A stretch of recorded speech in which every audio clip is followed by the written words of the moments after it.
Hello guys, nandito na naman ako. At ito, pag-usapan natin, ayan, ito ang totoong balita, okay? Hindi po nag-recant itong si Alcantara.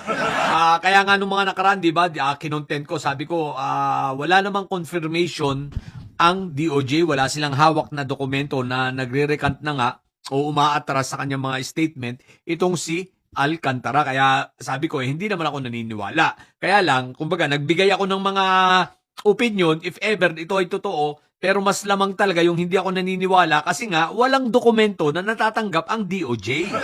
At eto na nga guys, ayan, maliwanag, hindi nag-recant si Alcantara at siya'y patuloy na nakikipagtulungan sa DOJ. So guys, mukhang ano ito mukhang gumawa ng chismis ang mga didilis. Upang sa ganon, iligtas itong si Villanueva.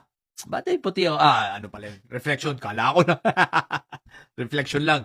So, ano lang ito mukhang merong mga, anong tawag dito, sinisiraan sila. No?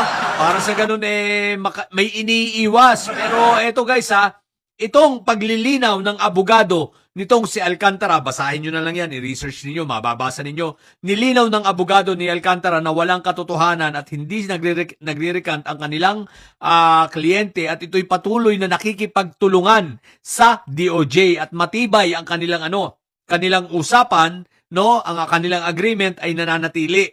So, matibay yon. Ngayon, ang tanong, sino ang kinakabahan? Alam na this. Kinakabahan na. O, eto isa-shoutout ko Joel is Lord. Hindi ka paligtas.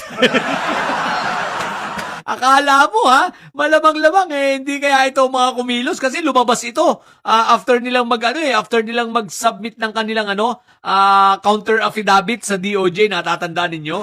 After nila lumabas ng counter affidavit nila, biglang lumabas ng mga isyung ito, mga chismis na ito, na nag-recant na nga daw itong si Alcantara kasama sila Bryce Hernandez. Pero sa kay Bryce at sa kay JP Mendoza, wala pa akong nalalaman dahil wala pa rin dokumento na dumarating sa DOJ. Kasi guys, mas maniniwala tayo kapag DOJ na ang nagsalita at sinabi nila, oo, nag-recant yan at merong mga dokumento, ito sinabit na nila na binabawi nila ang kanilang mga naunang statements. Pero wala namang ganun So, ibig sabihin, ito ay istorya, ito ay propaganda, paninira, para iligtas, i-divert ang atensyon ng tao, ang atensyon ng mga investigador, no? Para at least makakuha pa sila ng sabihin natin, madelay. Pero, Villanueva, Joel, mukhang hindi mo na ito mapipigilan. Wala na.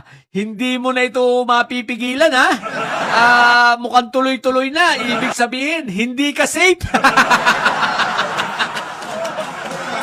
Akala mo si Jingay lang ang hindi safe? Pati ikaw. Isama mo na yan si Quick Melt. Si Quick Melt, bubulagay na lang yan. Pero Joel, alam mo na. Hindi ka safe, Akala mo safe ka na.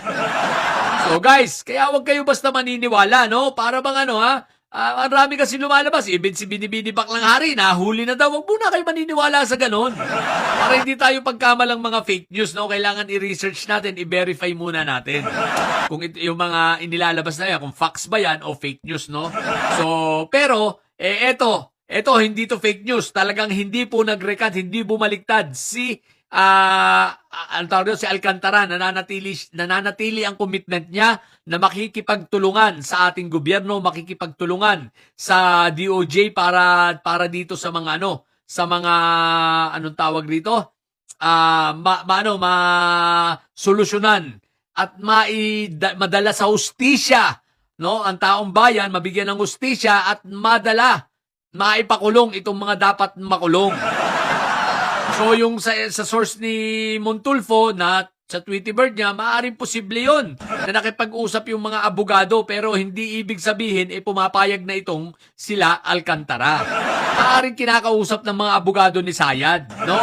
Dahil syempre, nag-o-offer, di ba? Para iligtas yung ibang mga kontraktor at iligtas yung ibang mga senador at ibang congressman na kaalyado nitong si Sayad na kaalyado ng kasama sa mga makasayad black.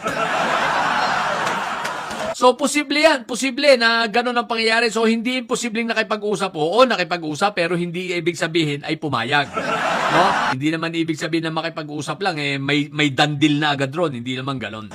So, dahil sa balitang ito, mas isa ang maliwanag rito. Hindi pumayag sila Alcantara sa anumang alok ni Sayad na bibigyan sila ng pardon, kesyo pag nakaupo si Sayad, mawawalan sila ng kaso.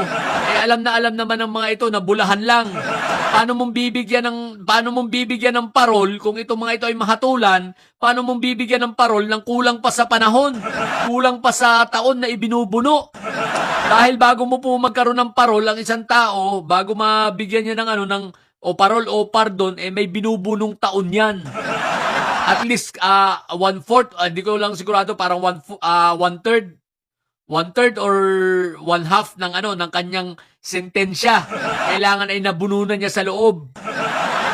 Diba? So, ganun po yun. So, i-research nyo na lang. So, hindi yan basta mabibigyan ka. Halimbawa, presidente kunwari si Sayad, paano nga abutin kung 6 na taon ka lang? Diba? So, malabo pa sa sabaw ng pusit. Kaya siguro hindi na paniwala ang mga ito sa mga pambubolang yun ng mga abogado ni Sayad. Mabuti naman kung ganon.